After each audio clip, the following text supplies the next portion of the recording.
नमस्कार, आप देख रहे हैं न्यूज नेशन। आपके साथ में लक्ष्मी उपाध्याय। आज मैं जिस खबर पर बात करने वाली हूं वो खासकर जो लोग दिल्ली एनसीआर में रहते हैं उनके लिए बहुत जरूरी है, बहुत सावधान करने वाली है आपको। और हो सकता है कि ये खबर आपको डराए भी। दरअसल खासकर वैसे तो हर उम्र के लोगों के लिए ये खबर जरूरी है, लेकिन दिल्ली एनसीआर में रहने वाले युवाओं को सावधान करती इस खबर और इस रिपोर्ट को जरूर देखना चाहिए। हाल ही में एक रिपोर्ट सामने आई है जो बता रही है कि दिल्ली एनसीआर में जो फेफड़े के कैंसर के मामले हैं वो लगातार बढ़ रहे हैं। और इसकी वजह अगर आप जानेंगे तो और ज्यादा परेशान हो जाएंगे। दरअसल आपने सुना होगा कि लंग्स में कैंसर, फेफड़े में कैंसर या फेफड़े में कुछ भी समस्या होती है तो अक्सर कहा जाता है कि क्या आप स्मोकिंग करते हैं, क्या आप सिगरेट पीते हैं, क्या आप बीड़ी पीते हैं, इसीलिए आपको हुआ होगा। लेकिन दिल्ली एनसीआर में जो वायु प्रदूषण है उसका लेवल इतना ज्यादा बढ़ गया है कि दिल्ली एनसीआर में रहने वाले लोगों को बहुत ज्यादा फेफड़े के कैंसर के मामले सामने आ रहे हैं। इसमें बहुत तेजी से मामले बढ़ते हुए नजर आए हैं। जो आंकड़ा है वो ये बता रहा है।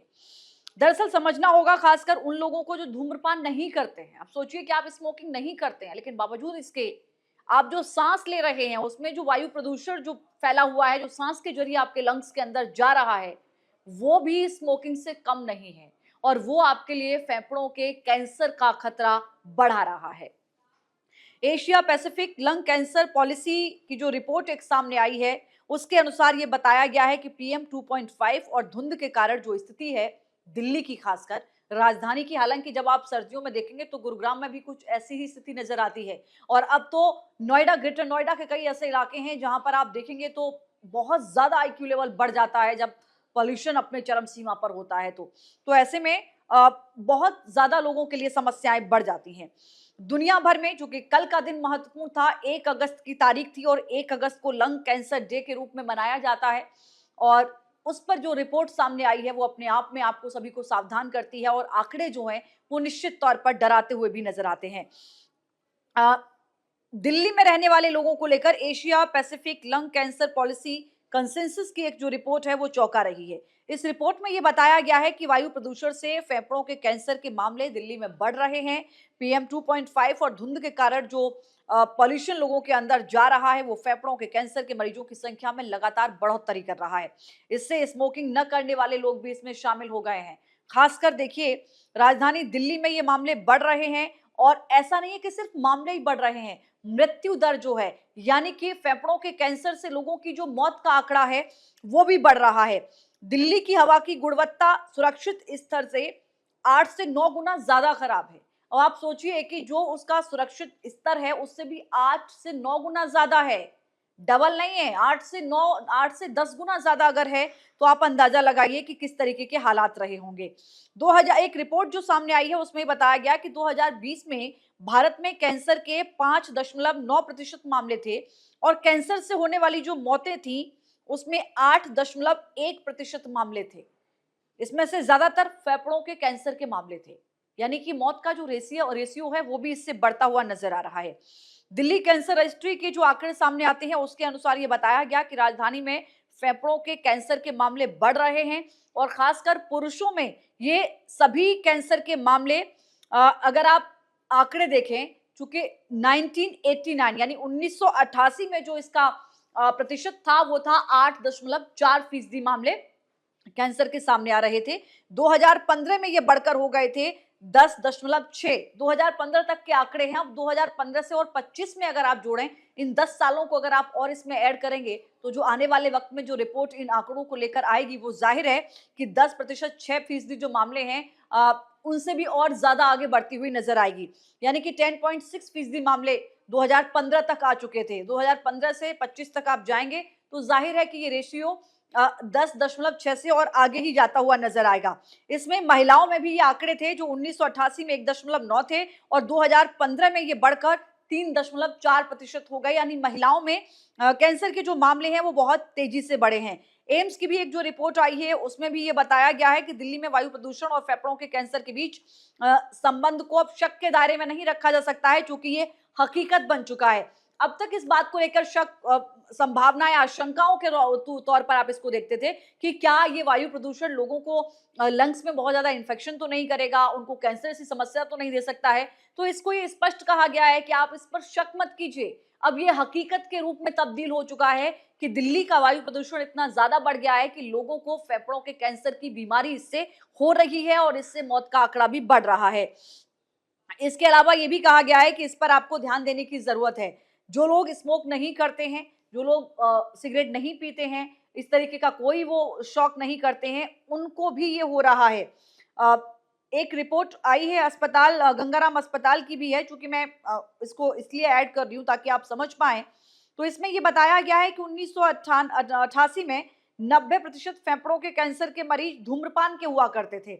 यानी कि 1988 का वो दौर था कि जब भी किसी को फेफड़े का कैंसर होता था तो उसकी जो मरीज की हिस्ट्री निकल कर आती थी तो उसमें ये सामने आता था कि वो स्मोकिंग करते हैं। लेकिन 2018 में ये संख्या 50% हो गई।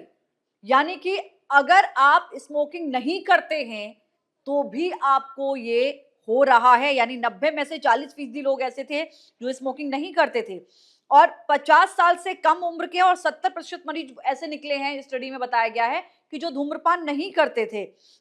30 साल से कम उम्र के किसी भी मरीज ने धूम्रपान नहीं किया था। ये जानकारी सामने आई है कि जो रिपोर्ट सामने आई है उसमें ये बताया गया है बाकायदा कि ऐसे भी लोग थे जिन्होंने धूम्रपान नहीं किया था और उनको भी लंग्स का कैंसर सामने आया है। दिल्ली में देखिए पॉल्यूशन को लेकर लगातार सवाल उठते रहे हैं, पर्यावरण से लगातार समस्याएं हो रही हैं। डॉक्टर्स भी कह रहे हैं कि पर्यावरण को लेकर कई कारणों पर इशारा किया गया है और अब इसको आप ऐसे नहीं ले सकते कि ये सिर्फ एक पॉल्यूशन है, ये आपकी जिंदगी से जुड़ गया है और ये आपको इंश्योर करना होगा कि सांस लेने के साथ ही व्यक्ति के अंदर कैंसर की बीमारी का खतरा ना जाए। ये एक बड़ी समस्या है। दिल्ली में सेकेंड हैंड स्मोक, गाड़ियों का धुआं, औद्योगिक प्रदूषण, खाना बनाने के धुएं से भी फेफड़ों के कैंसर होने की संभावनाएं जताई गई हैं और साथ ही ये बताया गया है कि जो हवा में प्रदूषण है इससे EGFR जैसे म्यूटेशंस भी हो सकते हैं, तो इसके लिए भी आपको बहुत ज्यादा सावधान रहने की जरूरत है। डॉक्टर्स की ओर से यह भी कहा गया है कि उन युवा महिलाओं में भी फेफड़ों के कैंसर की समस्या देखने को मिल रही है, जो मरीज सामने आ रहे हैं जिन्होंने कभी भी अपनी लाइफ में स्मोक नहीं किया है, वो स्मोकिंग नहीं करते थे और उनकी कोई भी ऐसी फैमिली हिस्ट्री भी नहीं रही है। अब आप अंदाजा लगाइए कि कितना ज्यादा घातक हो गया है। यह भी कहा गया है कि दिल्ली में फेफड़ों के कैंसर को कम करने के लिए हवा को जो है वो साफ करना बहुत ज्यादा जरूरी हो गया है।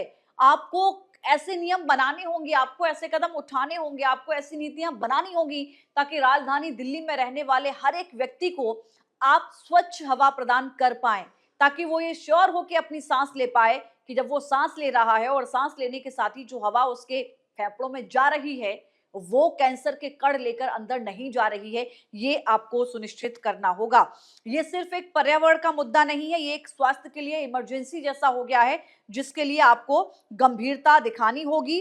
पर्यावरण को सख्त करने के शुरुआती जांच को बेहतर बनाने, इलाज पर सबकी पहुंच सुनिश्चित करने की भी बात कही जा रही है डॉक्टर्स की ओर से कि इस तरीके की सुविधाएं आपको लोगों के लिए बनानी पड़ेंगी। प्रदूषण और कैंसर के बीच का जो संबंध है उसको आप अब अनदेखा नहीं कर सकते। अब आप ये नहीं कह सकते कि सिर्फ प्रदूषण से क्या हो रहा है, आंखों में जलन हो रही है, गले में खराश हो रही है, ऐसा नहीं है। अब ये सीधे सीधे तौर पर इसका संबंध कैंसर से हो गया है, तो आप इसको अब हल्के में नहीं ले सकते, आप इसको अनदेखा नहीं की कर सकते। सांस लेना कैंसर की चेतावनी के साथ नहीं आना चाहिए। ये बहुत बड़े शब्द हैं, आप समझिए कि अगर मैं सांस ले रही हूं तो मुझे ये ना लगे कि क्या इस सांस के साथ मेरे अंदर वो भी कुछ ऐसे कण जा रहे हैं जो मुझे कैंसर जैसी गंभीर बीमारी की चपेट में ला सकते हैं। ये आपको सुनिश्चित करना होगा कि एक स्वच्छ हवा, स्वच्छ सांस व्यक्ति ले पाए। लेकिन अभी जो आंकड़े सामने आ रहे हैं वो निश्चित तौर पर हमें डराते हुए नजर आ रहे हैं। अब ऐसे में आपको क्या करना है, देखिए पॉल्यूशन से आपको बचना है तो आपने कई लोगों को देखा होगा कि लोग हर वक्त कहीं भी अगर ट्रेवल करते हैं या भीड़ भाड़ वाले इलाके में जाते हैं जहां पर लगता है कि डस्ट हो सकती है, ऐसे जगह पर अगर वो जाते हैं जहां पर कोई कंस्ट्रक्शन का काम चल रहा होता है, निर्माण कार्य चल रहा होता है, तो वहां पर लोग अभी भी मास्क लगाने का जो है वो अपना आदत लेकर आ रहे हैं। यानी कि मास्क लगाने की जो उनकी हैबिट है जो कोविड में शुरू हुई थी उसको लोग अभी भी अप्लाई करते हैं। सर्दियों में अक्सर आप देखते हैं कि पॉल्यूशन अपनी चरम सीमा पर होता है। हालांकि हर बार हम दिल्ली में देखते हैं कि ये बड़ा मुद्दा होता है, लेकिन समय आने से पहले इसके लिए कुछ ऐसे खास और ठोस कदम नहीं उठाए जाते जिससे लोगों को राहत मिले। लेकिन अब जो रिपोर्ट आ रही है ये आपको सावधान करने वाली है और निश्चित तौर पर ये प्रशासन को और शासन को भी जगाने वाली है कि लोगों की सांस इस तरीके के खतरे से ना भरी हो कि कैंसर की चेतावनी उनकी सांस के साथ जाए। तो आपको इसके लिए अलर्ट रहना होगा। इस रिपोर्ट को आप कैसे देखते हैं जरूर बताइएगा, और अगर आप दिल्ली एनसीआर में रहते हैं तो आप कोशिश कीजिए कि आप प्रिकॉशंस जरूर करें ताकि वायु प्रदूषण का शिकार आप ना हो, आप स्वस्थ सांस ले सकें, स्वस्थ जीवन जी सकें, कैंसर जैसी गंभीर बीमारी से खुद को बचा सकें। फिलहाल के लिए इतना ही।